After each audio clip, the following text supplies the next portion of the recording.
एक गांव में एक किसान रहता था जिसका नाम रामू था। उसके घर के बाहर ही उसका एक छोटा सा खेत था। उसका पूरा परिवार उसके साथ खेत में काम करने में मदद किया करता था। रामू के बच्चे सब्जियों को पानी भी दे दिया करते थे। इस बार रामू के खेत की फसल बहुत अच्छी थी।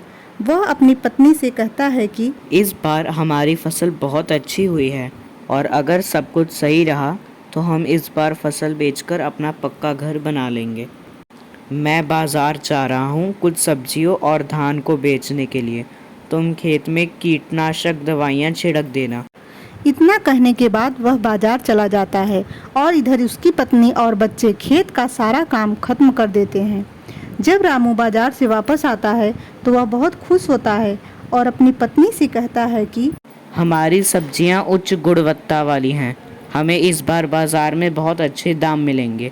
बाज़ार में जल्दी से सब्जियाँ तोड़कर बेचनी होंगी। ठीक है, हम कल ही सारी सब्जियां तोड़कर बाजार में बेचने के लिए तैयार कर देंगे। इतना कहने के बाद वह अपने परिवार के साथ खुशी खुशी सो जाते हैं। लेकिन रात में अचानक बारिश होने लगती है। बारिश होने की वजह से रामू बहुत दुखी होता है और वह अपनी पत्नी को उठाता है और कहता है, सरला, ये देखो कितनी तेज़ बारिश हो रही है। इस बात से सरला भी बहुत दुखी हो जाती है और वह कहती है, हे भगवान, हमारी फसल का क्या होगा। दोनों पति पत्नी भगवान से बारिश बंद होने के लिए प्रार्थना करने लगे, लेकिन बारिश रुकने का नाम ही नहीं ले रही थी। यहाँ तक कि कुछ देर बाद ओले भी पड़ने लगे। पूरे खेत में बारिश का पानी भर गया। इससे वह दोनों बहुत परेशान थे। रामू ने कहा, सरला, बारिश का पानी बढ़ता जा रहा है। धीरे धीरे यह पानी हमारे घर में भी भरने लगेगा और हवा की वजह से हमारे घर का छप्पर भी टूटने लगा है। दोनों बहुत परेशान थे। किसी को कुछ समझ नहीं आ रहा था कि ऐसी परेशानी में उन्हें क्या करना चाहिए। सरला ने अपने दोनों बच्चों को उठाया और अपने पति के साथ किसी सुरक्षित स्थान पर जाने का फैसला किया। जब वो अपने घर से निकले तो देखा पहले से ही बारिश के पानी की वजह से कई घर टूट चुके थे। पूरे गांव में पानी भर चुका था और गांव के अन्य लोग भी अपना सामान सर पर रखकर गांव से निकल रहे थे। पूरा गांव दुखी था। सभी एक दूसरे की मदद कर रहे हैं। सभी गांव वाले गांव के बाहर के पुल के ऊपर आकर रुक गए। कुछ समय बाद बारिश रुक गई और अगले दिन सुबह सरकारी लोग गांव में फंसे लोगों के लिए खाना लेकर आए। गांव वाले खाने को देखकर कर्मचारियों की ओर दौड़े। रामू को भी खाने के कुछ पैकेट मिल गए थे। रामू ने वह खाने के पैकेट अपने बच्चे को खिला दिए और दोनों पति पत्नी भूखे रहे। अब गांव वालों को कुछ राहत सी महसूस होने लगी। अब उन्हें पूरी उम्मीद थी कि अब वह अपने गांव में लौट जाएंगे। लेकिन तभी थोड़ी देर बाद फिर से बारिश होना शुरू हो गई। इस बार बारिश बहुत देर से लगातार पड़ रही थी। पानी बढ़ता जा रहा था, जिसकी वजह से गांव में राहतकर्ता भी खाना लेकर नहीं आए थे। रामू ने कहा, बारिश तो बढ़ती ही जा रही है। मैं पास वाले गांव में जाके खाना ले आता हूँ। कुछ देर बाद रामू खाना लेकर सरला और बच्चों के पास पहुंचा, लेकिन रामू के शरीर पर बहुत चोट के निशान बने हुए थे, जिन्हें देखकर सरला घबराते हुए बोली, यह सब कैसे हुआ।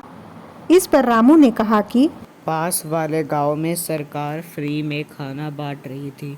उस भीड़ में खाना लेते समय मुझे यह चोट लग गई। जो हाथ में अनाज उगाते थे, आज वह खुद अनाज के लिए परेशान है। यह कैसी स्थिति आ चुकी है। घबराओ मत, ये चोट फिर ठीक हो जाएगी। इसके बाद रामू ने अपने बच्चों को खाना दिया, लेकिन बच्चों ने कहा, आप भी इसमें से कुछ खा लीजिए, आपने कल से कुछ नहीं खाया है। सभी का हंसता खेलता परिवार पूरी तरह से परेशान था।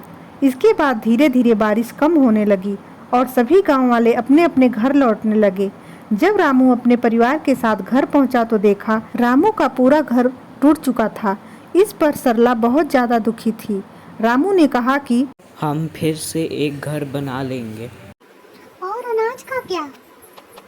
खेत में कुछ सब्जियां बची हैं, हम उन्हें तोड़कर ले आते हैं। बच्चे सब्जियां तोड़ने में लग जाते हैं। रामू और सरला अपने घर को फिर से बनाने में लग जाते हैं।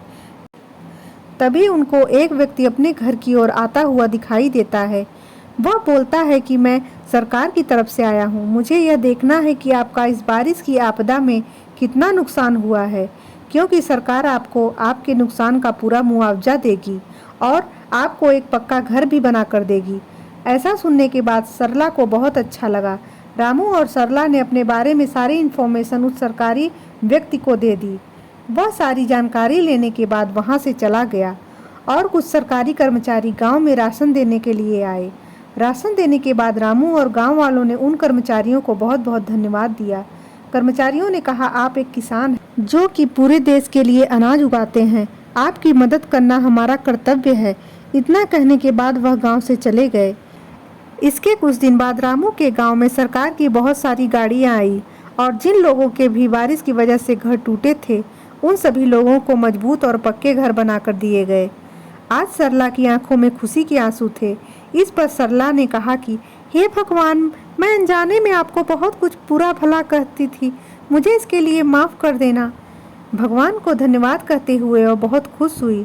रामू के परिवार को अंत में पक्का मकान भी मिल गया और आर्थिक मदद भी मिल गई। इसके बाद उन्होंने फिर से फसल उगाई। हालांकि बारिश का कहर रामू और पूरे गांव वालों पर बहुत बरसा, लेकिन अंत में सब कुछ ठीक हो गया और सभी गांव वाले बहुत खुश थे। इस कहानी से हमें यह शिक्षा मिलती है कि जब अमीर लोग अपने पक्के घरों में बारिश का आनंद लेते हैं, वहीं एक गरीब किसान अपने खेतों को बचाने के लिए भगवान से प्रार्थना करता है। आज भी कई गांव ऐसे हैं जहां पर बारिश के कारण लोगों के घर टूट जाते हैं। तो दोस्तों, आज की यह हमारी कहानी आप लोगों को कैसी लगी? ऐसी ही रोचक कहानियों के लिए हमारे सिंह स्टोरीज टीवी को लाइक कीजिए, हमारे चैनल को सब्सक्राइब कीजिए, अपने दोस्तों के साथ शेयर कीजिए। तो मिलते हैं किसी और ऐसी रोचक कहानी के साथ। तब तक के लिए नमस्कार दोस्तों।